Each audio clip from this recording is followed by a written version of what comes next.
ಸಹವಾಸ ಅನ್ನೋದು ಜೀವನದಲ್ಲಿ ತುಂಬಾ ಪ್ರಭಾವ ಬೀರುತ್ತೆ ಅಂತ ಹೇಳ್ತಾರೆ.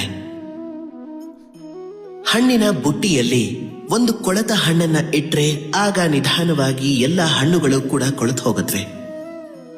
ಅದಕ್ಕೆ ಹೇಳ್ತಾರೆ ಕೆಟ್ಟ ಸಹವಾಸದಿಂದ ದೂರ ಇರು ಅಂತ. ಏನ್ ಮಾಡೋಕ್ಕಾಗತ್ತೆ? ಈ ಪ್ರಪಂಚ ತುಂಬಾ ಚಿಕ್ಕದು. ನಾವ್ ಎಲ್ಲಿ ಕೆಲಸ ಮಾಡ್ತೀವೋ, ಎಲ್ಲಿ ವಾಸ ಮಾಡ್ತೀವೋ, ಯಾವ ದಾರಿಯಿಂದ ನಾವು ಬರ್ತೀವೋ ಹೋಗ್ತೀವೋ, ನಾವೆಲ್ಲಿ ವಿಹಾರ ಮಾಡ್ತೀವೋ ಅಲ್ಲೆಲ್ಲ ಎಂಥ ಜನ ಇರ್ತಾರೆ ಅಂದ್ರೆ ಅವರನ್ನು ನೋಡಿ ನಮಗನ್ಸತ್ತೆ ನಾವು ಇವರ ಸಹವಾಸ ಮಾಡಬಾರ್ದು ಅಂತ. ನಾವ್ ಏನ್ ಮಾಡೋಕ್ಕಾಗತ್ತೆ? ಅವರನ್ನ ತಿರಸ್ಕರಿಸಬೇಕಾಗತ್ತೆ. ಈ ಪ್ರಪಂಚದಲ್ಲಿ ಎಷ್ಟೋ ಜನ ಇದ್ದಾರೆ, ಅವರು ಪ್ರಪಂಚವನ್ನೇ ತ್ಯಾಗ ಮಾಡ್ಬಿಟ್ಟಿರ್ತಾರೆ. ನೀವು ಹಾಗಾಗ್ಬೇಡಿ. ಒಂದು ಕೊಳೆತ ಹಣ್ಣಿನಿಂದ ಎಲ್ಲ ಹಣ್ಣುಗಳು ಕೊಳೆತು ಹೋಗೋ ಹಾಗೆ ನೀವು ಖಂಡಿತವಾಗ್ಲೂ ಆಗ್ಬೇಡಿ. ಶ್ರೀಗಂಧದ ಮರದ ಹಾಗೆ ನೀವು ಬೆಳಿಬೇಕು. ಅದು ಹಾವುಗಳಿಗೆ ವಾಸಸ್ಥಾನ.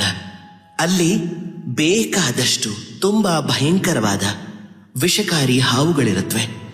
ಆದರೂ ಕೂಡ ಈ ಶ್ರೀಗಂಧ ತನ್ನ ಶ್ರೇಷ್ಠತೆಯನ್ನ ಕಳ್ಕೊಳ್ಳೋದಿಲ್ಲ. ಅದರ ಗುಣ ಹಾಗೇ ಇರುತ್ತೆ.